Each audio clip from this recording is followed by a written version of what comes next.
نحمده ونصلي ونسلم على رسوله الكريم. أما بعد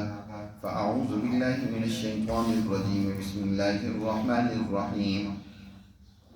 ويقول الذين آمنوا لولا نزلت سورة فإذا أنزلت سورة محكمة وذكر فيها القتال رأيت الذين في قلوبهم مرض ينظرون إليك نظر المغشي عليه من الموت فأولى لهم طاعة وقول معروف فإذا عزم الأمر فلو صدقوا الله لكان خيرا لهم. فهل عسيتم إن توليتم أن تفسدوا في الأرض وتقطعوا أرحامكم أولئك الذين لعنهم الله فأصمهم وأعمى أبصارهم أفلا يتدبرون القرآن أم على قلوب أقفالها إن الذين ارتدوا على أدبارهم من بعد ما تبين لهم الهدى الشيطان سول لهم وأملى لهم ذلك بأنهم قالوا للذين كرهوا ما نزل الله سنطيعكم في بعض الأمر والله يعلم إسرارهم فكيف إذا توفتهم الملائكة يضربون وجوههم وأدبارهم ذلك بأنهم اتبعوا ما أسخط الله وكرهوا رضوانه فأحبط أعمالهم. صدق اللہ العظیم. یہ سورہ محمد کا تیسرا رکوع ہے. اس سے پہلے اللہ سبحانہ و تعالیٰ نے 3 جماعتوں کا تذکرہ کیا ہے. ایک تو وہ سچی مسلمان جماعت ہے جو اللہ کی تعلیمات کو دل و جان سے مانتی ہے اور اس پر اپنی ہر طرح کی قربانی پیش کرتی ہے. دوسری وہ جماعت ہے جو اللہ کی تعلیمات کا نہ صرف یہ کہ انکار کرتی ہے بلکہ اس کی مزاحمت کرتی ہے، اس کے مقابلے میں کھڑی انسانیت کو بھی اللہ کی تعلیمات کی طرف متوجہ ہونے سے روکتی ہے.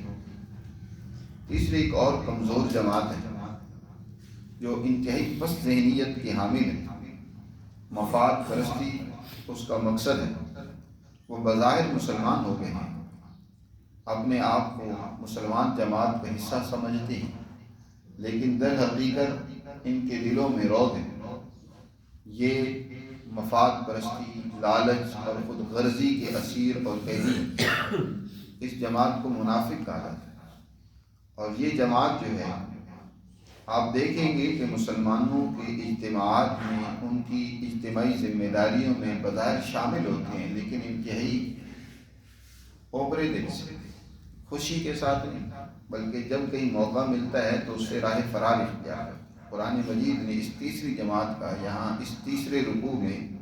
تذکرہ کیا ہے، بلکہ اگلا جو چوتھا رکوع ہے اس میں بھی اسی جماعت کا ذکر ہے. اللہ تعالیٰ ارشاد فرماتے ہیں وَيَقُولُ الَّذِينَ آمَنُوا لَوْلَا نُزِّلَتْ سُورَةٌ. ایمان والے جو سچے مومن مخلص جماعت تھی مسلمانوں کی، جنہوں نے مکہ کی زندگی میں ہر طرح کی صعوبتیں، تکلیفیں اور ہر طرح کی مصیبتیں جھیلی تھی، دشمن نے ان کو چین نہیں لینے دیا. اور وہاں مسلمان جماعت کو حکم یہ تھا کہ کفوا ایدیکم، اپنے ہاتھوں کو تم نے روک کر رکھنا ہے، صبر و ضبط کا، اعلیٰ اخلاق کا مظاہرہ کرنا ہے. دشمن چاہے کتنا ہی تم پر پریشر ڈالتا رہے، تمہیں مار پیٹ، تمہاری جس طرح بھی تمہارے ساتھ وہ زیادتی کرتا رہے، تم نے ان کا جواب بدلے میں اس طرح نہیں دینا، سختی کے ساتھ نہیں دینا، بلکہ اعلیٰ اخلاق کے ساتھ دینا، برداشت کے ساتھ دینا. 13 سال اس جماعت نے مکہ کے ان ظالم درندوں کے ہر طرح کے مسائل، مشکلات اور پریشانیوں کو برداشت کیا، اور حکم یہی تھا. اب جب یہ جماعت مکہ سے ہجرت کر کے مدینہ منورہ تشریف لاتی ہے، یہاں پر بھی ان مکہ کے ظالموں نے انہیں چین سے نہیں رہنے دیا، ان کا تعاقب کیا. 300-350 میل دور ایک چھوٹی سی بستی کے اندر جب یہ آئے ہیں تو اب خیال یہ تھا کہ یہاں چین سے امن سے زندگی گزاریں گے، لیکن مکہ کے ان سرداروں نے، قریشیوں نے یہاں بھی ان کا تعاقب کیا. یہاں پر بھی ان کی چراگاہوں پر حملہ آور ہوتے ہیں، ان کے جانوروں کو لوٹ لیتے ہیں. ان کے کھیتوں میں کام کرنے والے نوجوانوں کو قتل کر دیں گے، اور اس جماعت کو یہاں پر بھی ختم کرنے کچلنے کے لیے یہاں کے سرداروں، یہودیوں، منافقوں کے ساتھ ساز باز کر رہے ہیں، ان کے ساتھ مل کر پلاننگ کر رہے ہیں کہ کس طریقے سے اس مسلمان جماعت کا یہاں بھی صفایا کر دیا جائے، اور اس پر مزید یہ کہ اس کے لیے وسائل اکٹھا کرنے کے لیے کاروبار کو وسعت دے رہے ہیں۔ شام کی سرزمین میں مختلف ممالک میں جو ان کے تجارتی قافلے جاتے ہیں، اس میں انہوں نے خوب مال کو لگایا ہے تاکہ زیادہ سے زیادہ پرافٹ ہو، اور اس کو جنگی وسائل کے طور پر اکٹھا کر کے مسلمانوں کے خلاف ایک بڑی جنگ کر کے ان کا صفایا کر کے۔ ان حالات میں یہ مسلمان جماعت اب اللہ سے استدعا کرتی ہے کہ یا اللہ ہمیں بھی حکم دے کہ ہم ان دشمنوں کا مقابلہ کریں۔ اس طرح ان کو چھوٹ مل گئی تو یہ تو اپنی اس رجت پسندی، اپنی اس باطل ذہنیت اور سوچ کے ساتھ دنیا کے مظلوموں کا خاتمہ کر دیں گے، ظلم بڑھتا چلا جائے گا، انسانیت کے لیے دنیا میں جینا مشکل ہو جائے گا۔ قرآن کہہ رہا ہے وَيَقُولُ الَّذِينَ آمَنُوا، کہتے ہیں ایمان والے، لولا نزل سورہ، ایسی صورت کیوں نہیں نازل ہوتی جس میں اللہ جہاد اور قتال کا حکم دے، جس میں ان ظالموں کا مقابلہ کرنے کا ہمیں حکم دے، کوئی ایسی صورت، ایسا حکم اللہ کا آنا چاہیے۔ اب جب اللہ کی طرف سے ایسا حکم آ گیا، جیسے کہ اسی سورہ مبارکہ کی 4 آیت ہے، اس میں فرمایا فَإِذَا لَقِيتُمُ الَّذِينَ كَفَرُوا فَضَرْبَ الرِّقَابِ، اب جب تمہارا دشمنوں سے، کافروں سے مقابلہ ہو، سامنا ہو، تو فَضَرْبَ الرِّقَابِ، اب ان کی گردنوں کو اڑا دو، اب ان پر رحم، ان ظالموں پر رحم کھانے کی قطعاً اجازت نہیں ہے، بلکہ ان کے ان شر پسند جو بڑے سرکردہ ہیں، جو ائمۃ الکفر ہے، دوسری جگہ پر فرمایا فقاتلوا ائمۃ الکفر، جو ائمۃ الکفر ہیں ان کو قتل کر دو، باقیوں کو قید کر لو۔ فإذا أثخنتموهم فشدوا الوثاق فإما منا بعد وإما فداء، جب تم خوب ان کو قتل کر دو، ان کو خوب سزا دے دو، تو باقی جو رہ جائیں ان کو قید کر لو، پھر اس میں تمہیں اختیار ہے کہ چاہے ان کو بغیر کسی معاوضے کے احسان کر کے رہا کر دو، یا کوئی معاوضہ تم لینا چاہتے ہو تو وہ بھی لے سکتے ہو۔ تو جب اللہ کی طرف سے مسلمان جماعت اذن اور اجازت مانگ رہی تھی کہ ان سے لڑنے کا ہمیں حکم ملے، کیونکہ اس سے پہلے نہ لڑنے کا حکم تھا، اب اللہ کا جب حکم آ گیا تو وہ جماعت جو ان کے اندر شامل ہے لیکن بزدل ہے، منافق ہے، یا کمزور ایمان والی ہے، ایمان ان کا راسخ اور پختہ نہیں ہوا، زیادہ تر منافق ہی ایسے ہوتے ہیں، تو ایسے لوگ جب ان کو حکم ملا، کیونکہ یہ حکم تو تمام اس مسلمان جماعت کو ہوا، اور یہ اس جماعت میں بظاہر شامل ہوئے ہیں، تو ان کا حال کیا ہوتا ہے؟ جب جنگ کا حکم آیا، یہ تو مفاد پرستی کے لیے آئے تھے، مال بنانے کے لیے آئے تھے، جانیں بنانے کے لیے آئے تھے، لیکن یہاں تو لڑنے، مرنے، قربان ہونے، قربانی دینے کا حکم مل گیا ہے، تو قرآن کہتا ہے فَإِذَا أُنزِلَتْ سُورَةٌ مُحْكَمَةٌ وَذُكِرَ فِيهَا الْقِتَالُ، جب ایسی صورت نازل ہوگی جس میں قتال اور جنگ کا ذکر ہے، اور وہ صورت بھی بالکل واضح اور دو ٹوک ہے، اس میں اللہ کا حکم بالکل واضح ہے، سورۃ محکمہ، محکم وہ آیت کہلاتی ہے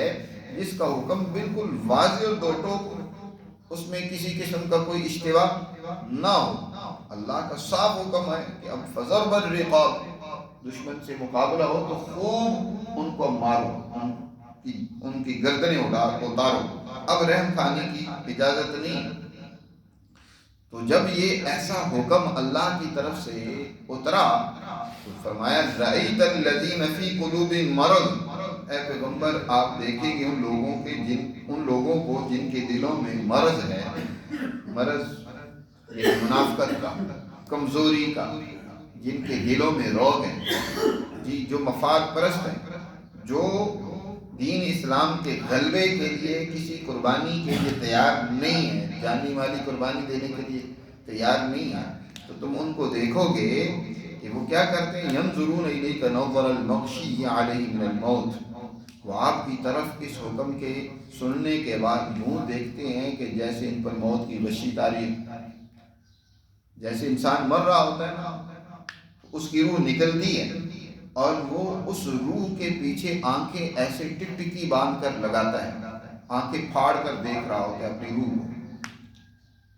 اس کی آنکھیں کھلی ہوتی ہیں اور وہ بے نور پیچھے، کیونکہ روح تو نکل گئی اور اس میں کوئی نور نہیں ہوتا، دیکھنے کا نور سلب ہو چکا ہوتا ہے، تو آنکھیں ٹک ٹکی باندھ کر وہ دیکھ رہا ہوتا ہے۔ اسی لیے فوراً آنکھوں پر ہاتھ پھیر کر ان کو بند کیا جاتا ہے کہ اگر ان کو تھوڑی دیر کے لیے نہ بند کیا گیا تو وہ سخت ہو جاتی ہے اور پھر بند کرنا ان کا مشکل ہو جاتا ہے۔ تو یہ جیسے کہ اس موت کی غشی جس پر طاری ہو تو اس کی جو حالت ہوتی ہے نا کہ وہ آنکھیں پھاڑ پھاڑ کر ایک طرف لگا کے دیکھ رہا ہوتا ہے، یوں ہی یہ آپ کی طرف ایسے آنکھیں پھاڑ پھاڑ کر دیکھ رہے ہوتے ہیں، وہ ان پر موت کی غشی طاری ہو گئی۔ یہ حکم سن کر یعنی انتہائی بزدلی سے، گھبراہٹ سے ایک جگہ پر آنکھیں ٹکائے دیکھی جا رہی۔ فَأَوْلَى لَهُمْ طَاعَةٌ وَقَوْلٌ مَعْرُوفٌ، فَأَوْلَى لَهُمْ، اس کے دو معنی کیے گئے، ایک تو یہ ہے کہ یہ خبر مقدم ہے اور طاعۃ وقول معروف یہ مبتدا مؤخر ہے، اور یہ ایک جملہ ہے فَأَوْلَى لَهُمْ طَاعَةٌ وَقَوْلٌ مَعْرُوفٌ، یعنی ان کے لیے اولا اور بہتر یہ تھا کہ یہ اللہ کے اس حکم کی اطاعت کرتے اور وقول معروف، زبان سے بھی بھلی بات نکالتے، زبان سے بھی اقرار کرتے ہیں، لوگوں کو اس جہاد کے عمل کے لیے تیار کرتے، گھر والوں کو اس کے لیے تیار کرتے اور اپنی آپ کو بھی پیش کرتے، اس پر عمل کرنا، یہ ان کے لیے بہتر تھا۔ لیکن انہوں نے اس سے جان چرانے کا راستہ نکالنا شروع کر دیا۔ دوسرا یہ کہ اولا لہم، یہ جملہ بددعائیہ ہے اور اولا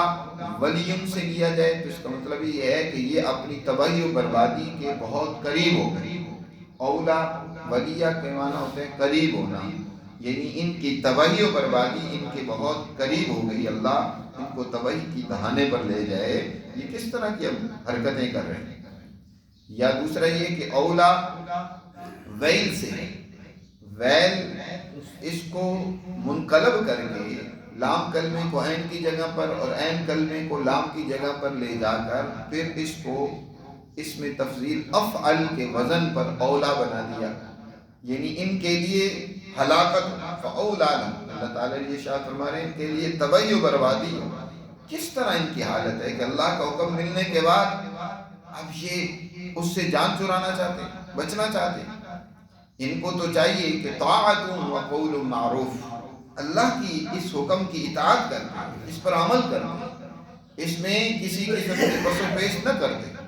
اور قول معروف، معروف قول یہ ہے کہ جو جماعتی فیصلے ہوں، جو جماعتی قوانین اور ضابطے طے پا جائیں اس پر عمل کرنا، ان کو دل و جان سے قبول کرنا، اس کو قول معروف کہا جاتا ہے۔ اب یہ مسلمان جماعت نے ایک فیصلہ کر دیا حضور نبی کریم صلی اللہ علیہ وسلم کی قیادت میں کہ اب دشمن سے لڑنا ہے، ان کا مقابلہ کرنا ہے، تو اب اس قانون کی پاسداری ان کے لیے ضروری ہے۔ اور زبان سے بھی اچھی بات کہیں، زبان سے بھی ایسا نہیں ہے کہ منفی باتیں کر کے باقی جماعت کا مورال گرانے کی کوشش کریں۔ منافق یہ بھی کرتے تھے کہ ایسے ہی جماعت میں پروپیگنڈے کرتے، منفی پروپیگنڈے کرتے، جس سے مقصد یہ ہوتا تھا کہ مسلمانوں کے حوصلے گرائے جائیں۔ قرآن مجید نے دوسری جگہ پر واضح کیا نا کہ یہ جو آپ کے ساتھ جنگوں میں نہیں جاتے اس میں تمہاری یہ بہتری ہے کہ اگر یہ شریک ہوتے تو الٹا باقی جماعت کو بھی خراب کرتے۔ جی تو اللہ فرما رہے ہیں کہ زبان سے اچھی بات نکالنی چاہیے کہنے، لیکن زبان سے بھی یہ کیسی باتیں نکال رہے ہیں؟ فَإِذَا عَزَمَ الْأَمْرُ فَلَوْ صَدَقُوا اللَّهَ لَكَانَ خَيْرًا لَهُمْ، جب ایک معاملہ طے ہو گیا، یہ پختہ ہو گیا، امر، عزم، عزم کہتے ہیں کہ کسی ایک پیج پر انسان کی تمام طاقت قوتیں جمع ہو جائیں، اس کی دماغی صلاحیتیں، اس کے قلبی قوتیں، اس کے جسم کے اعضاء جب کسی ایک کام کو کرنے کے لیے سب کے سب یکسو ہو جائیں، اس کو عزم کہا جاتا ہے، یہ پختہ ارادہ اس کو کہتے ہیں۔ تو یہاں فَإِذَا عَزَمَ الْأَمْرُ، یعنی امر سے مراد یہاں امر جہاد ہے، امر قتال کہ دشمن کے مقابلے میں جنگ لڑنا جب یہ پختہ ہو گیا، اس کا یہ معاملہ طے ہو گیا کہ اب لڑنا ہے، اب جنگ کرنا ہے۔ جنگ کرنے سے پہلے نبی کریم صلی اللہ علیہ وسلم فرماتے تھے کہ جنگ کی تمنا نہ کرو، ہر طرح سے سوچو جی، لیکن جب جنگ ہو ہی جائے تو اب اپنی ساری توانائی اس پر خرچ کرو، اب پیچھے نہ ہٹو، اب نہ سوچو، اب اس میں ہیلے بہانے یا ادھر ادھر کی کیل و قال نہیں۔ جب معاملہ طے ہو جائے کہ اب لڑنا ہے۔ جنگ احد میں نبی کریم صلی اللہ علیہ وسلم نے باہمی مشاورت سے، باوجود اس کے کہ آپ کی اور چند کبار صحابہ کی رائے یہ تھی کہ مدینہ میں رہ کر ہی دشمن کا مقابلہ کیا جائے، دفاع کیا جائے، لیکن وہ نوجوان صحابہ جن کی کثرت تھی، جو اس سے پہلے جنگ بدر میں نہیں شریک ہو چکے تھے، ان کی رائے اور اصرار یہ تھا، جن میں حضرت حمزہ رضی اللہ تعالیٰ عنہ بھی تھے، بلکہ انہوں نے تو اتنا اصرار کیا کہ میں کھانا نہیں کھاؤں گا جب تک دشمن کے مقابلے کے لیے ہم میدان میں نہیں نکلیں گے۔ تو آپ صلی اللہ علیہ وسلم نے ان نوجوانوں کی اکثریت کی رائے کو قبول کرتے ہوئے فیصلہ فرما دیا کہ ٹھیک ہے، جمعے کا دن تھا، آپ نے بعد فرمایا کہ تیاری کرو، جمعے کے بعد ہم نے فرمایا جنگ کے لیے ہم نکلیں گے۔ حضور صلی اللہ علیہ وسلم گھر میں تشریف لے تیاری کے لیے، ابوبکر اور عمر بھی ساتھ ہیں، اور حضور صلی اللہ علیہ وسلم کو جنگی لباس زیرہ وغیرہ پہنائی، حضور تیار ہو کر باہر نکلے۔ اتنی دیر میں باقی صحابہ جو مسجد میں جمع تھے، کچھ دیگر سنجیدہ صحابہ نے ان نوجوانوں کو کہا کہ تم نے حضور کو باہر میدان میں نکل کر جنگ کرنے کے لیے مجبور کیا، وگرنہ حضور کی اپنی رائے تو مدینہ میں ہی ٹھہر کر لڑنے کی، تم نے اصرار کیا تو حضور نے تمہاری بات مان لی ہے۔ بہتر یہ تھا کہ ہم حضور کی رائے پر اس کو چھوڑ دیتے، حضور جو بھی فیصلہ فرماتے ہمیں اس پر عمل کرنا چاہیے تھا۔ اب ان نوجوان صحابہ کو بھی تنبہ ہوا، حضور جب باہر تشریف لے آئے تیار ہو کر، وہ صحابہ عرض کرنے لگے کہ اللہ کے رسول ہم سے غلطی ہو گئی، آپ کی جو بھی رائے ہو، جو بھی فیصلہ ہو، چاہے مدینہ میں رہ کر دشمن کا مقابلہ کرنا ہے یا میدان میں جانا ہے، جو بھی رائے ہم اس کے اوپر عمل کریں گے۔ تو یعنی باقی صحابہ کے ساتھ مل کر یہ بھی رائے دے رہے تھے کہ ہم مدینہ ہی میں رہ کر دفاع کرتے ہیں۔ حضور نے ارشاد فرمایا نہیں، یہ کسی نبی کی شایان شان نہیں ہے کہ جب وہ جنگی ہتھیار پہن لے تو اتار دے پہلے اس سے کہ دشمن سے وہ بھرپور مقابلہ نہ کرے، جنگ میں اس کا سامنا نہ کرے۔ اب جنگ میں سامنا کیے بغیر ان ہتھیاروں کو اتارا نہیں جائے گا، یہ ہوتا ہے عزم۔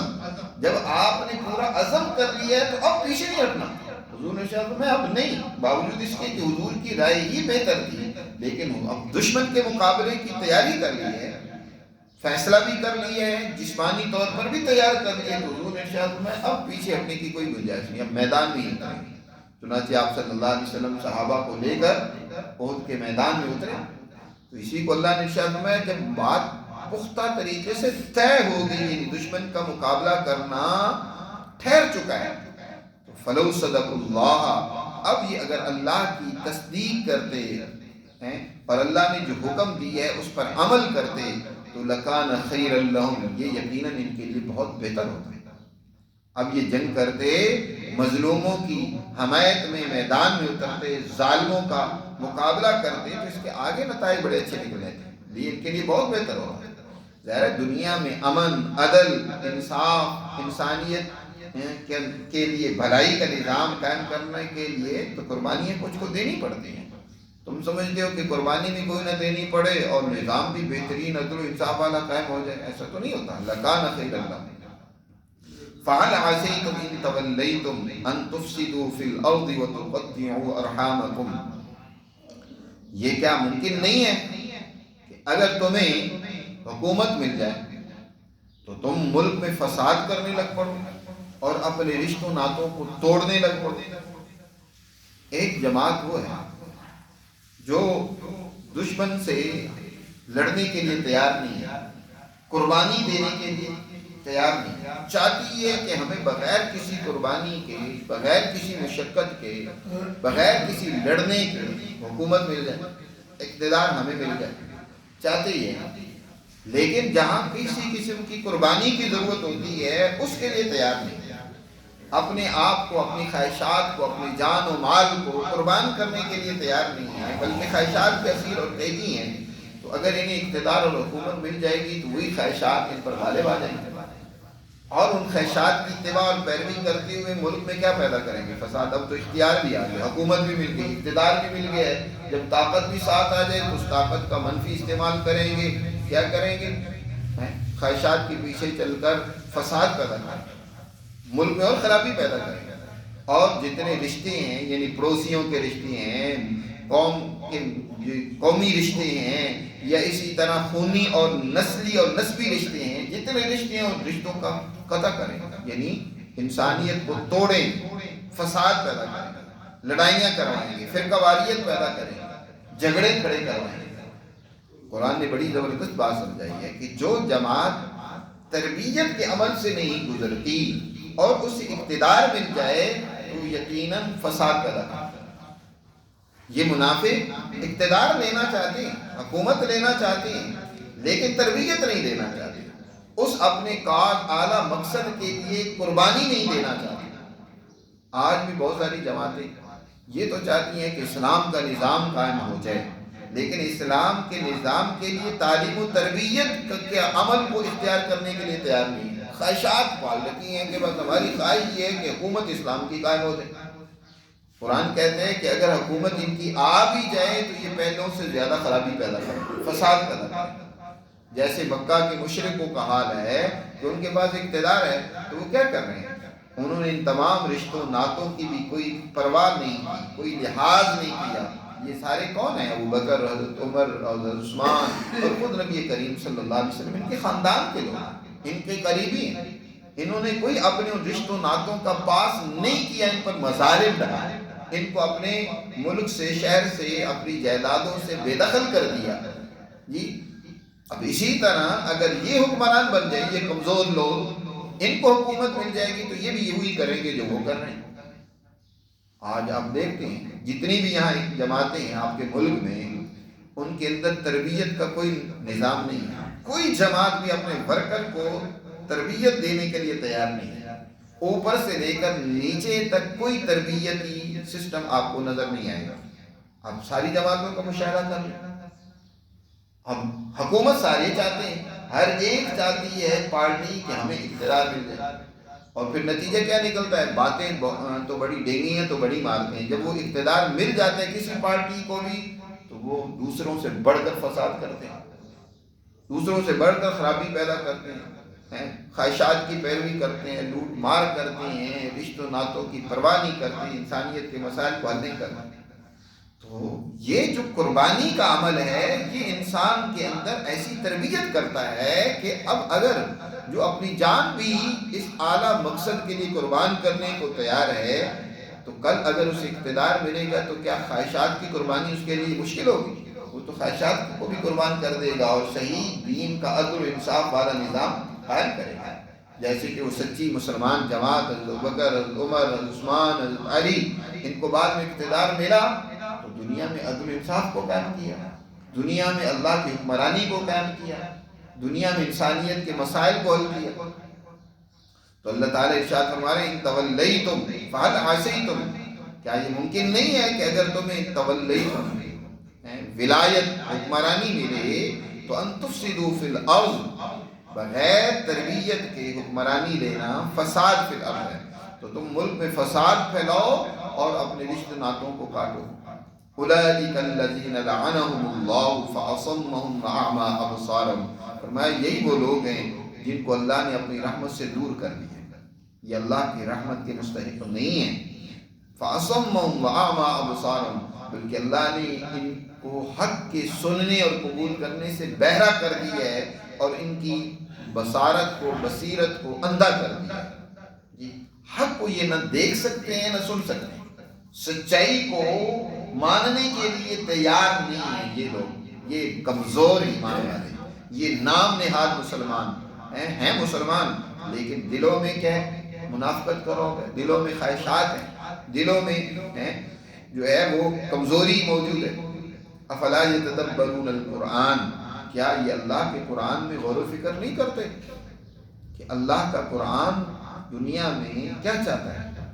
اللہ کا قرآن دنیا میں تو عدل و انصاف چاہتا ہے۔ اللہ تو دنیا میں ظالم طاغوتی طاقت اور قوتوں کو شکست دینا چاہتا ہے، اور وہ مسلمان جماعت کے ذریعے سے چاہتا ہے۔ پیچھے قرآن نے یہ واضح کر دیا نا کہ اگر اللہ چاہتا خود سے ان سے انتقام لینا تو اللہ کے لیے کوئی مشکل نہیں تھا، لیکن اللہ نے اس مسلمان جماعت کے ذریعے سے اب ان کو سزا دینے کا فیصلہ کیا۔ اس سے پہلے جو قوموں کی تباہی ہوتی تھی وہ تو اللہ سبحانہ و تعالیٰ ایسے اسباب پیدا کرتے تھے، وہ قومیں تباہ ہو جاتی تھی، مسلمان جماعت تیار نہیں ہوتی تھی کہ ان کے ذریعے سے ان قوموں کو تباہ کیا جاتا۔ لیکن اب مسلمان جماعت اس آخری دور میں اب ظالموں کو شکست دینے، سزا دینے کے لیے اللہ نے مسلمان جماعت کی ذمہ داری لگائی ہے کہ یہ تیار ہو جی، اور یہ ان ظالموں کو شکست دے گی، ان کو سزا دے گی۔ تو فرمایا کہ یہ لوگ قرآن میں غور و فکر نہیں کر رہے، ان کی آیات و احکامات کو نہیں سمجھ رہے۔ ام علی قلوب اقفالها، یا ان کے دلوں پر قفل لگ چکے ہیں، ان کے دلوں کے اوپر تالے لگ چکے ہیں کہ جو اصل بات ہے وہ ان کے دلوں میں پہنچ ہی نہیں رہی، وہ اس کو سن ہی نہیں رہے۔ عجیب بات ہے، ان الذین ارتدوا علی ادبارهم من بعد ما تبین لهم الہدی، بے شک وہ لوگ جن پر ہدایت واضح ہو گئی ہے، اس کے بعد جن لوگوں نے ارتداد کے اختیار کیا، مرتد ہو گئے، پیٹھوں کے بل الٹے چل پڑے، مرتد ہو، ہدایت سامنے آ گئی لیکن پھر کیا ہے، اس ہدایت اور واضح حکم کے ملنے کے بعد اس پر عمل کرنے کے لیے تیار نہیں ہے۔ فرمائے یہ وہ لوگ ہیں کہ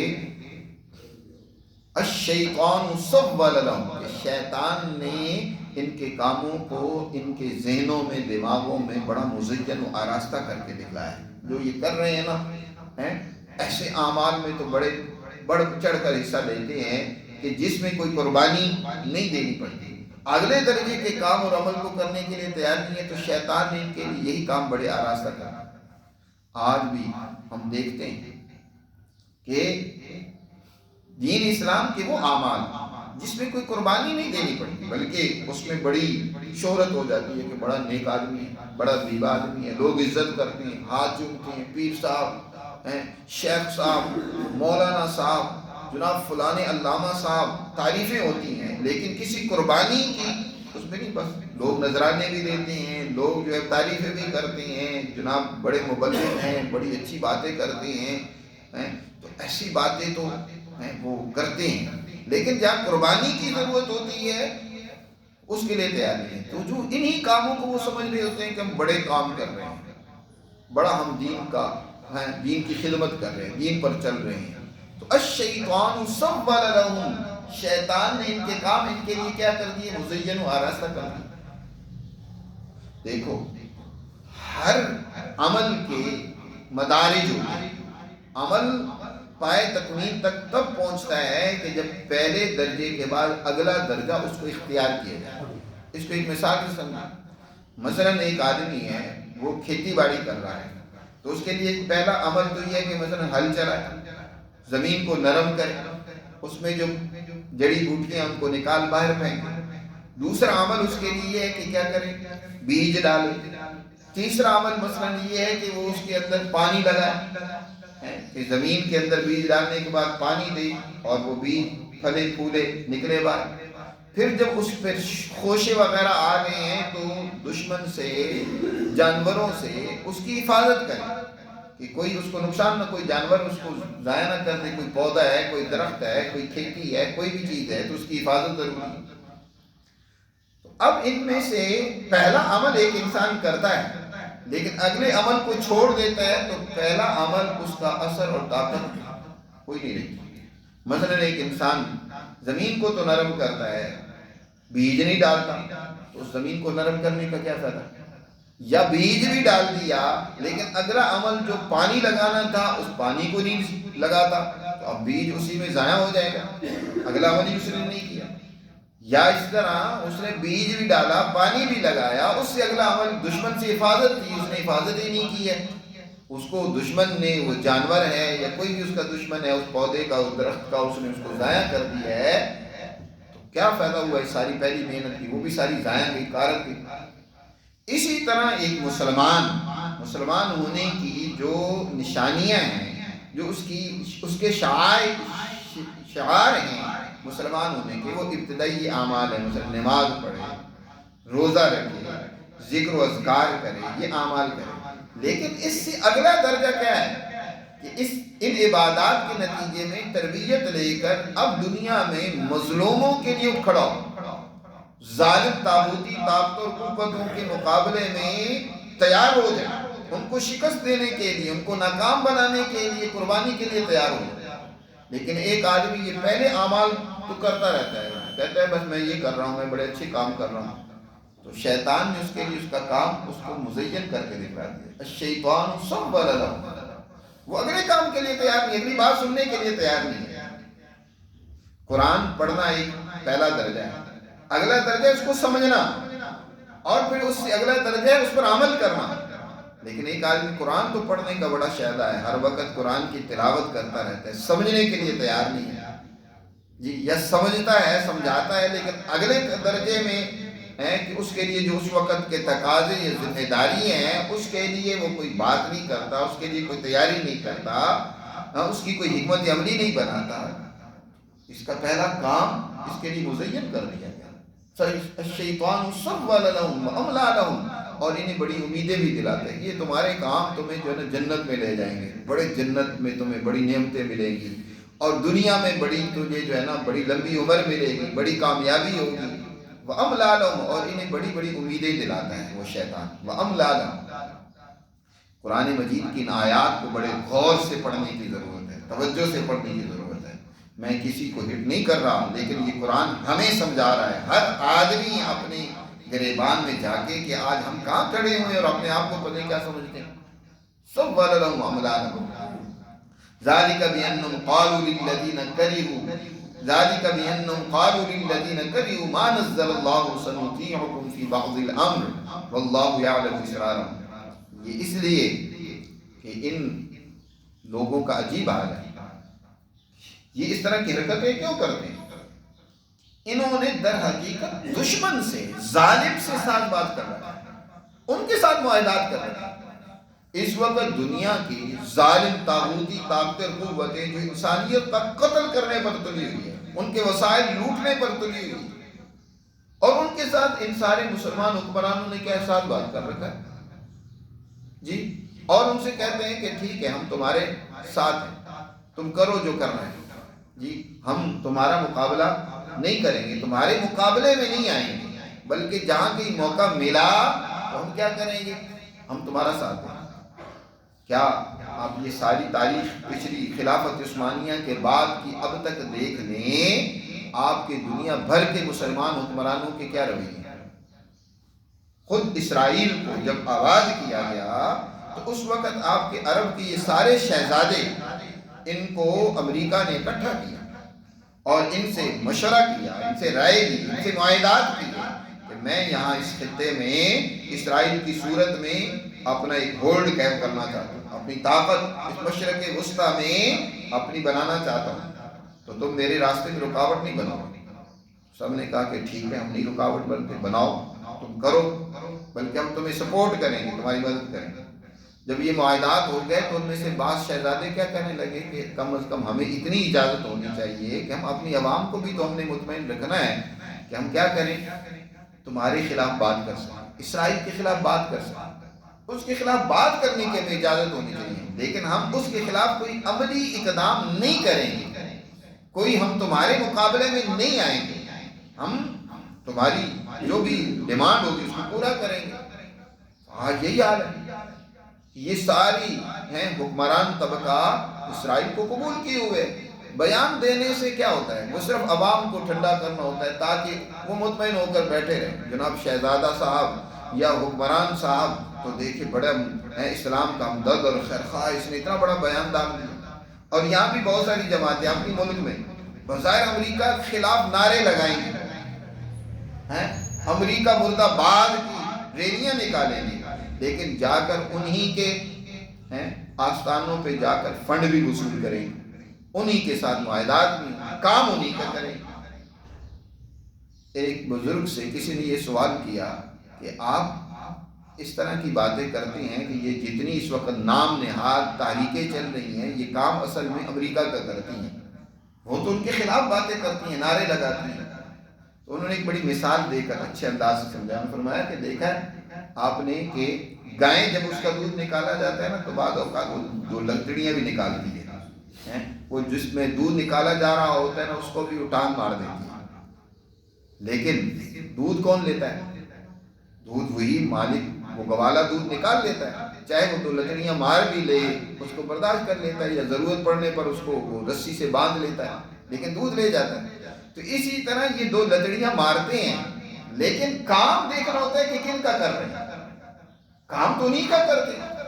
جب جہاد کی ضرورت ہوتی ہے اس دشمن کو تو اس وقت تو سارے تیار ہیں.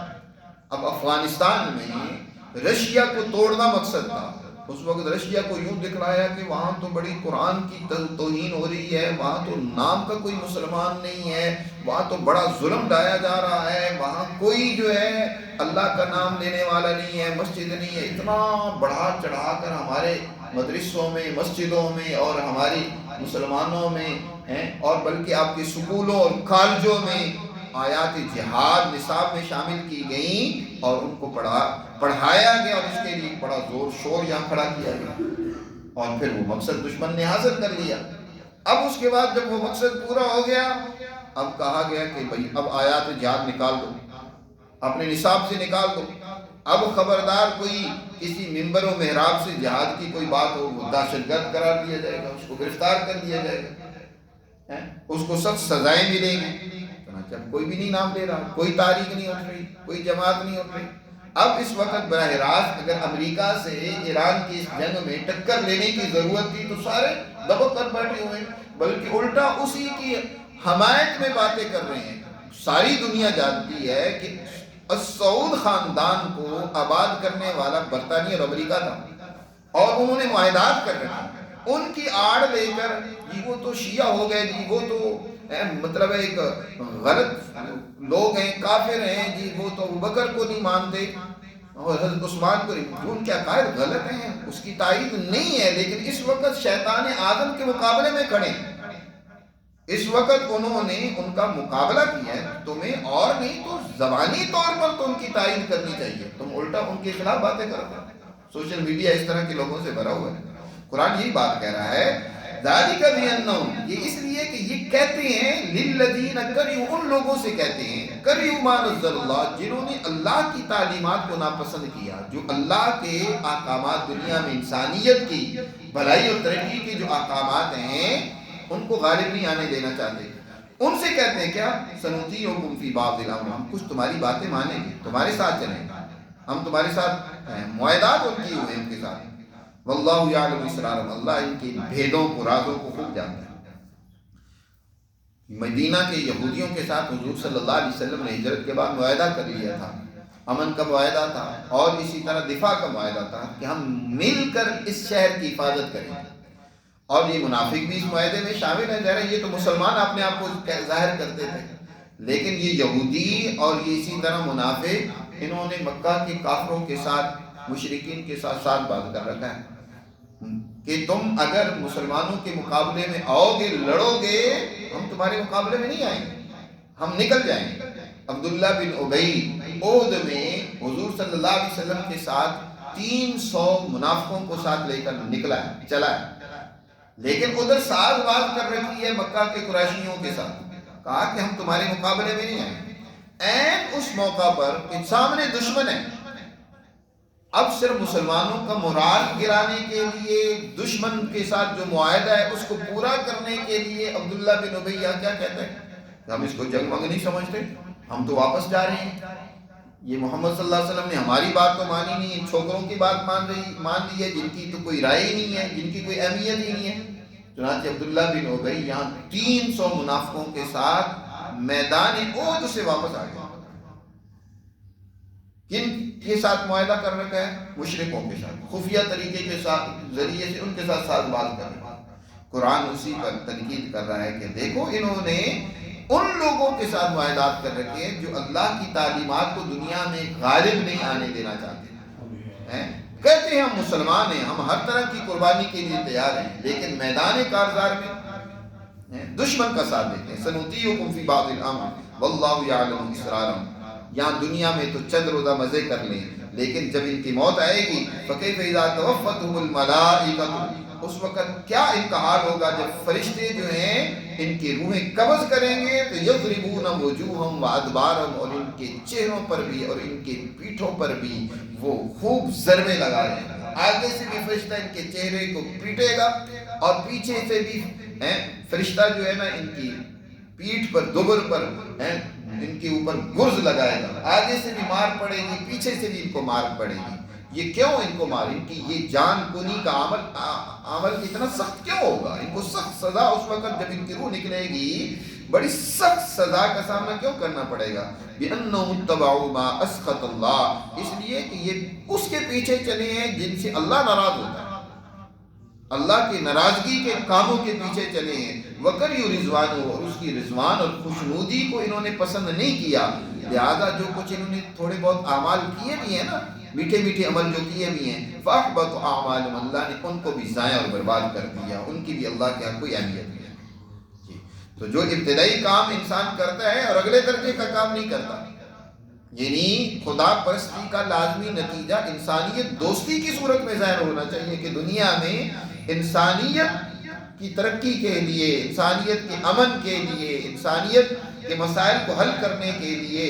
نظام بنانا چاہیے۔ اگر وہ خدا پرستی کا نتیجہ اگلا اس صورت میں ظاہر نہیں ہو رہا تو وہ خدا پرستی بھی ضائع ہو جاتی ہے۔ فَأَحْبَطَ أَعْمَالَهُمْ، کہ اعمال کو اللہ ضائع اور برباد کر دیتا ہے۔ تو اس طریقے سے اس رکوع میں اللہ سبحانہ و تعالی نے منافقت کا یا کمزور ایمان کا انالیسس کر کے، تجزیہ کر کے، بہت ہی واضح اور دو ٹوک انداز میں اللہ نے ہمیں یہ بات سمجھائی ہے کہ سچے مومن بنو اور اس دین کے غلبے کے لیے ہر طرح کی قربانی سے گریز تمہیں نہیں کرنا چاہیے۔ اللہ ہمیں سمجھ نصیب فرمائے اور اپنے احکامات پر عمل کی توفیق